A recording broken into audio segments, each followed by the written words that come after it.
Sir. Please, sir. Yeah, man. Let me make you pass or something. I got you. Okay.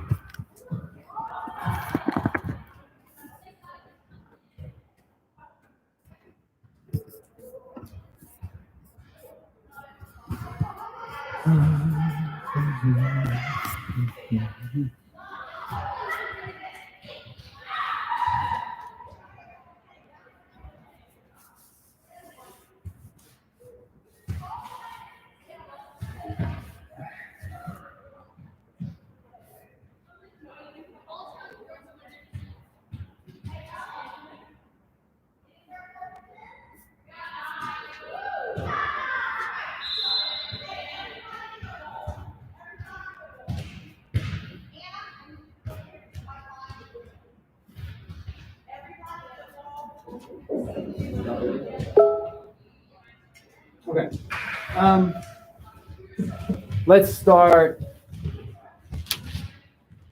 Let's start with this. What is it in Mark 6?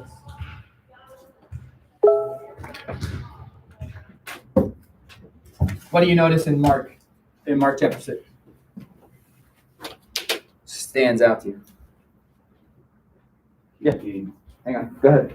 Jesus referred to the people as sheep, and they need a shepherd. Yeah. Interesting. Okay, what were you gonna say? The disciples like constantly questioning Jesus about like what he's trying to do. Sure. What do you mean specifically? Like, point that out to me. I feel like we're in a remote place and like we just send them back to their houses. Okay. They can get their own food. Okay.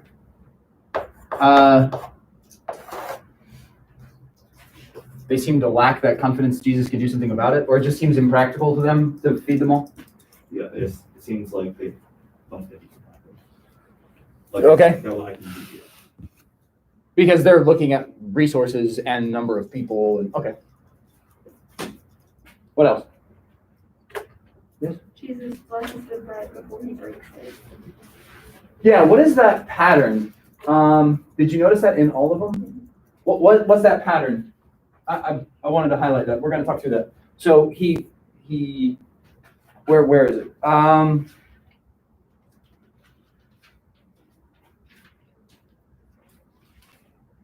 Go to verse 39. Okay. Verse 39. Would you read for me today? Sure. Beginning in verse 39.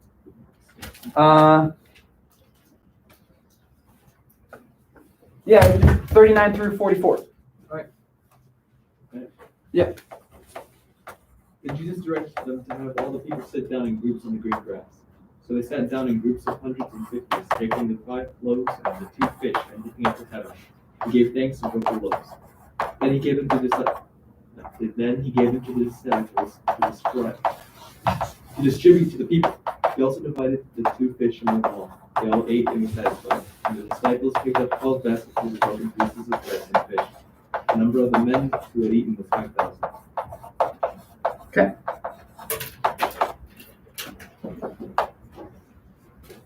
He tells everybody to sit down, right? Then he takes it, he blesses it, he breaks it, he gives it, they pass it out, and then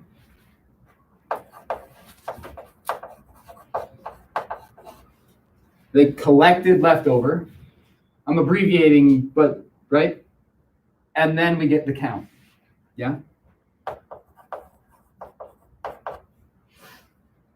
From what you remember, is that pattern the same pattern in Mark 8? Yeah. We're going to talk through that. But that pattern becomes important to us. Okay? He has everybody sit down, takes it, he blesses it, gives thanks, he breaks it, he passes it to the disciples, they pass it to the crowds. Okay? Everybody eats and is satisfied, which is a critical note. I should probably put it in the list. And then you collect the leftovers and we get the count. I think I get it. But, yeah. We'll see. Are they all like in a big field or something? Are they all in a big? Yeah. I mean, it's a secluded place, so it might be. Yeah, it might be that. It might be a hillside, like countryside. 5,000 people is a lot of people. Yeah, it's a lot of people. Well, let's play with Well, that. it's not even 5,000. It's probably more than that. Well, right, because what does the scripture say? How many? 5,000 men.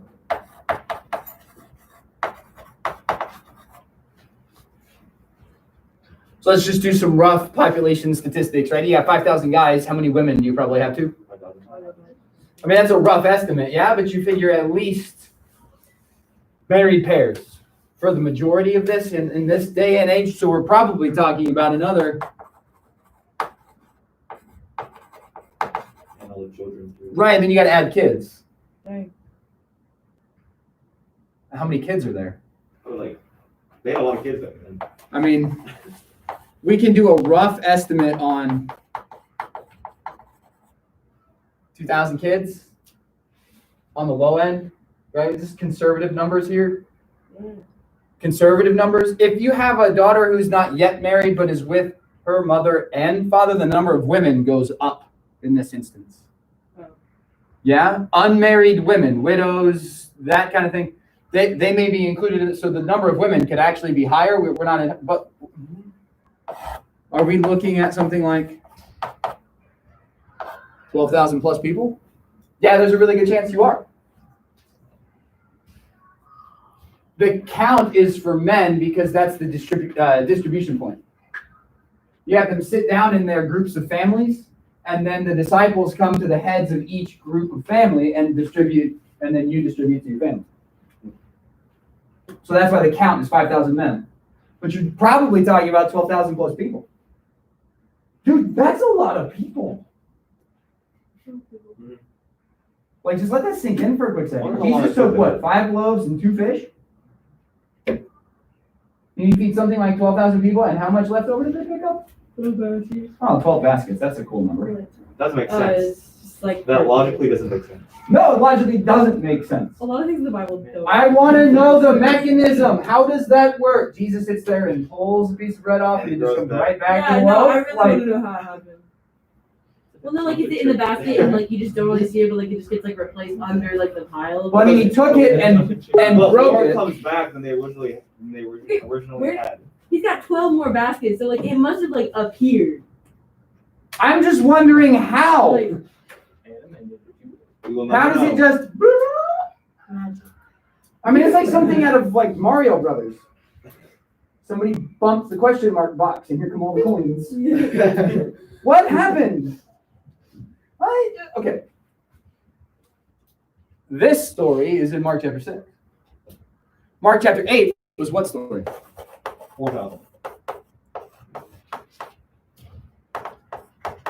Right.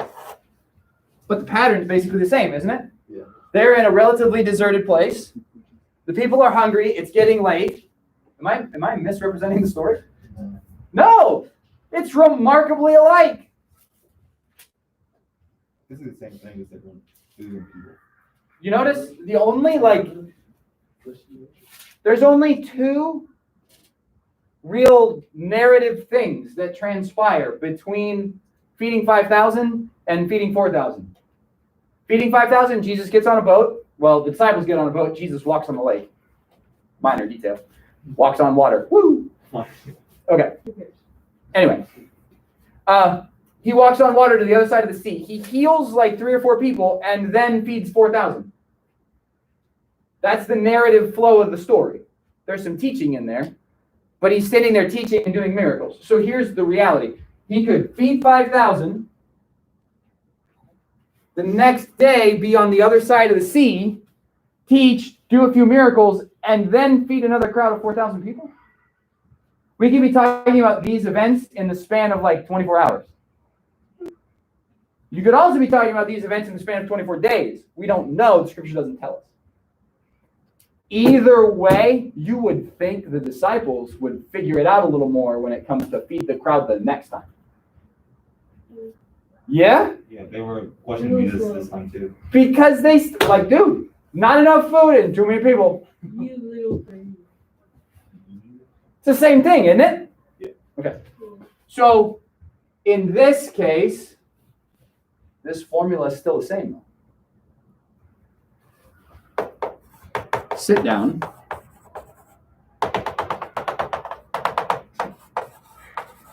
I'm not writing it all again. Are you kidding me? Amen. I'll think about it and start doing that. I was like, Okay.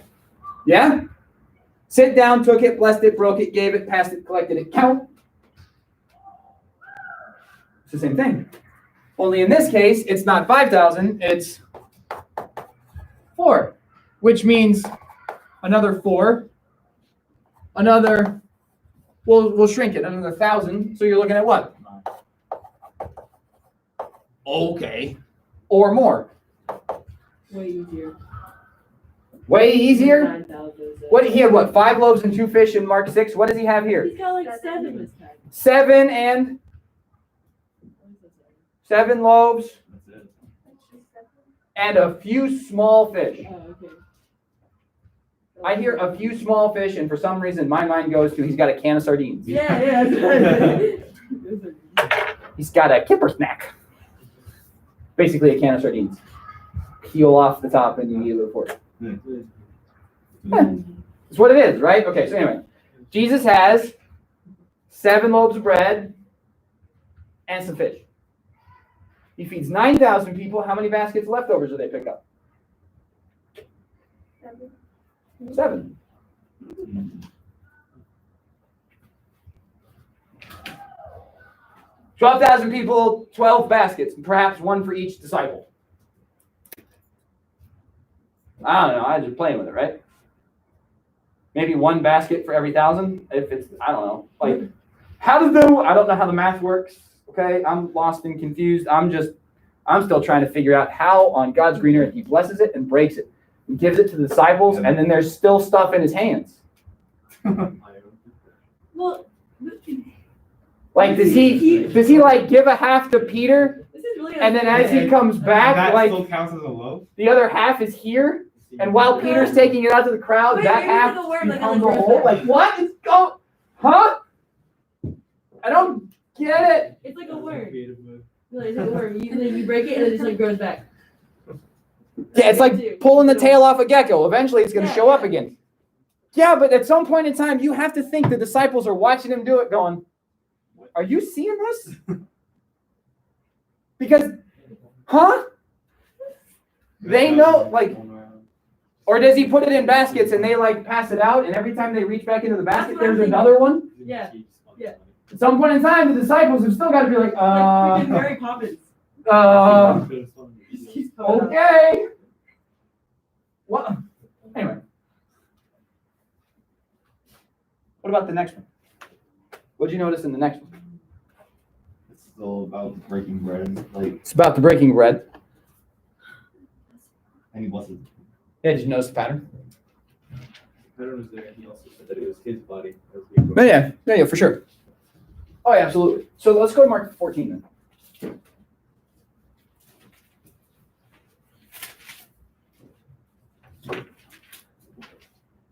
Because we're still just as confused. Yeah. Mark 14:22-25 is what they say at my church when they do communion. That's what a lot.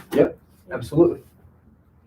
A lot of churches will use that, or they use the one in Luke as the preface to communion. Okay, so 22. As they were eating, he took bread.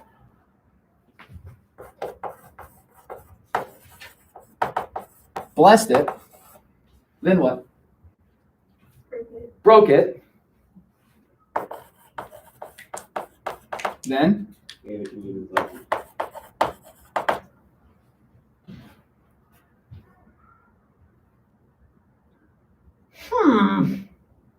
why is it the same pattern?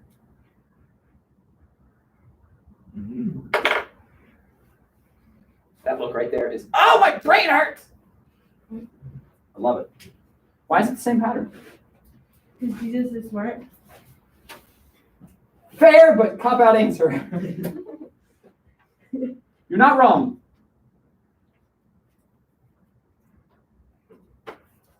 Just process. Why is it the same pattern? Can we continue the pattern? Can we? Like, maybe a lot more metaphorical. What do you mean? Like, to, after he gives it to the disciples, like, as the communion being more of like symbolic to the gospel. We read the passage that has the pattern in it every time we do communion, at least at some of our churches. Right, and like, so then or communion itself, like the disciples share that with people like in Acts and like throughout Okay. that, and then Okay. Okay, this may be a bit of a stretch, but, so in Passover, we talked about how usually they would have a lamb, but they don't here, and so they would be confused because there's not enough food at the Passover dinner, Okay. which they were in these two passages as well. Ooh, I like it. It's insightful. There's an issue of food and what's present, and then there's an issue of provision, despite what looks like is present or missing. I like it. I think God trying to paint a picture of this Jesus' nature, I guess. Okay, talk me through it. Like, he's trying to give us as many examples as we can of like Mhm. when our given circumstances don't seem realistic. Mm. God, like Jesus, God's understanding of that circumstance is different. Yeah. / his ability to mess with it. Yeah. Fair. I like it. What else? Think about it in terms of a developing storyline. If you're doing a close read of the Gospel of Mark, and you read Mark 6 and the feeding 5,000, chapter and a half later, you run into Mark 8 and read the feeding of the 4,000, what are you doing? it's repetitive. It's repetitive, okay. What's going on up here is you encounter that second repetition. What do you start to think? What if it could happen The again? author isn't creative. Okay. did it happen a lot of times, more than just twice? Okay, I wonder if it could happen again. okay. Maybe is it the same thing? Valid question. Same story, different perspective. Setting of the story is different though. And the details, 7 versus 5 loaves, a few small fish versus 2, 12 baskets, 7. So we got to work that out. Huh. Think in terms of storyteller. Back up a second. You're the one telling the story now, not the one encountering it. You feel like in that sort of a condensed space in the narrative, you feel it necessary to tell these two stories and to tell them in the same way. Why? I think because it's like the gospel is like the climax of the story, and everything that happens before that is leading up Oh, to. so these two earlier repetitions of the pattern are building something for you. And this is its culmination in the Eucharist, in the communion? Okay. What else? What are you wanting as a storyteller for your readers to do? Be hooked. What else? If you're going to be intentional, right?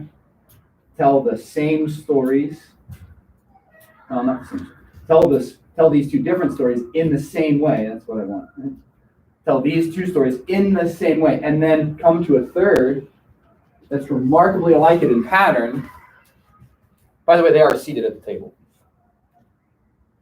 Yeah.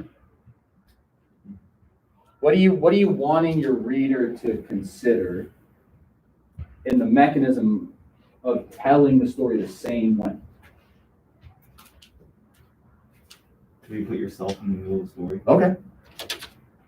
It's a way to enter it because the pattern. Oh, that we should be doing this with each other, like. and Fair. also fellow. Yeah. Perhaps this is something that needs to continue. Mhm. What else?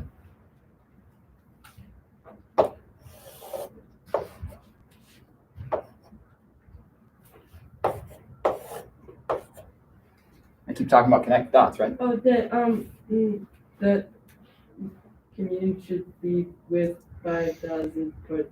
No, not necessarily.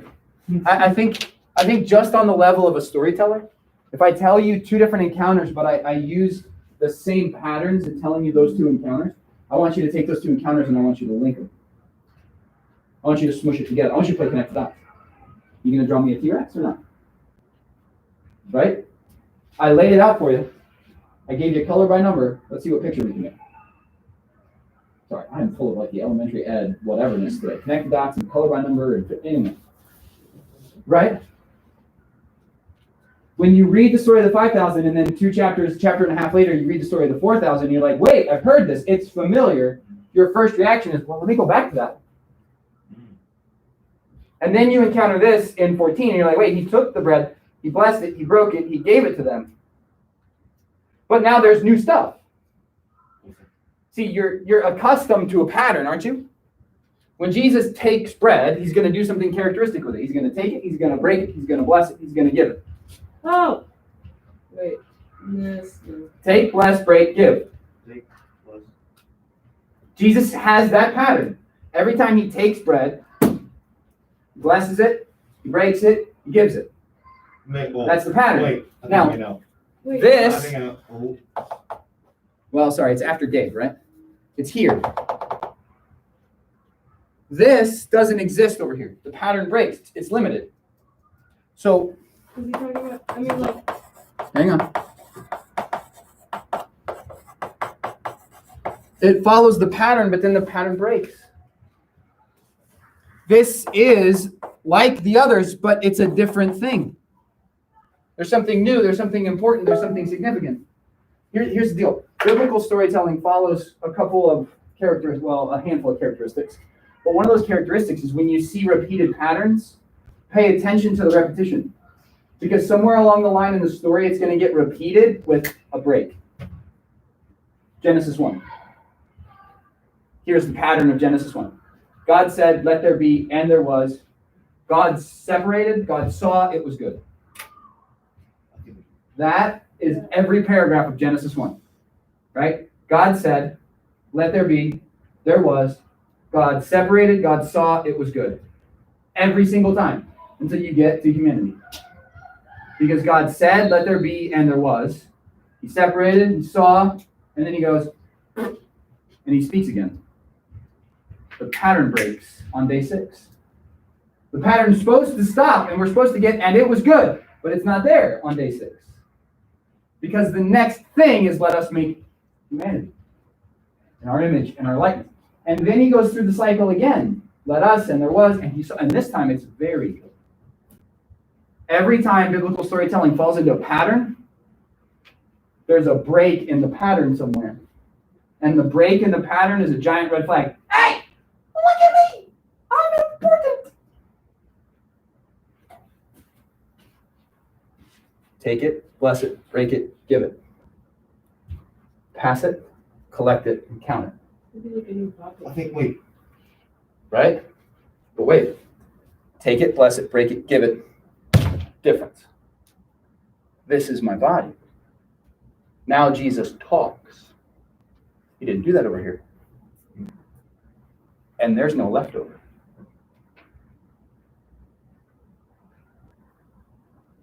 Like there was no leftover with manna in the wilderness. Pattern breaks. It's different. It's unique. It's special. It's important. Go ahead. I may be thinking too hard, That's okay. but I think too hard all the time.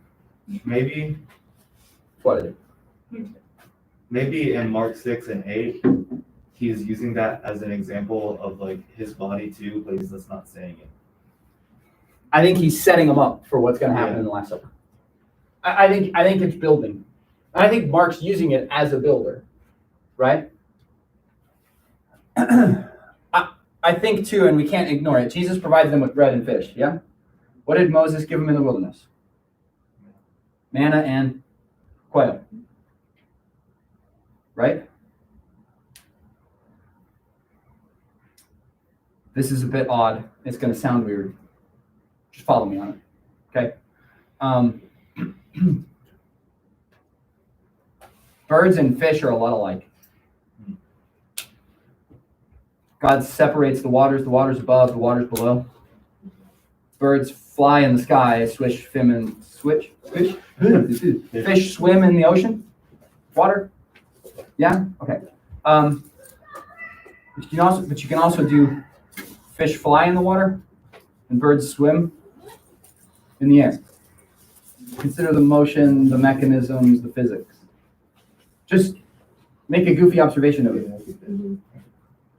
Look at manta rays. There's your clear example. Yeah, you tracking with me here? Okay. So manna and quail, bread and water creature. Sounds dumb. Just it's the separated waters, right? Bread and a creature from the waters above, and now bread and a creature from the waters. Parallelism is there. It's that new Moses. It's that new provision. It's that, hey, wait, I've seen in the wilderness, in a deserted place, when people are hungry and without food, God provides them bread and meat. It was bread and bird. Now it's bread and fish. This too plays into a pattern. There's a pattern in the way that Mark tells the stories. Sit down, take it, bless it, break it, give it, pass it, collect it, count it. Woo! That's the pattern. And it gets repeated here, and then it gets repeated there. But the pattern of bread and meat is a biblical one all the way back to Moses. The pattern's changing.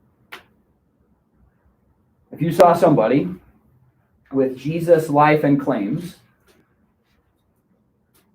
magically, miraculously, we're more comfortable with miraculously, but miraculously providing bread and meat to a group of people who are hungry and in the wilderness, when you first read this story, you'd be going, "Oh, Moses!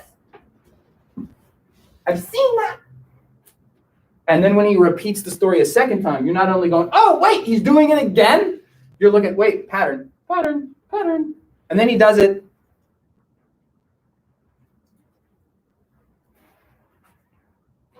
But the meat's missing. Because he says what? This is my body. This is the lamb. It's right here.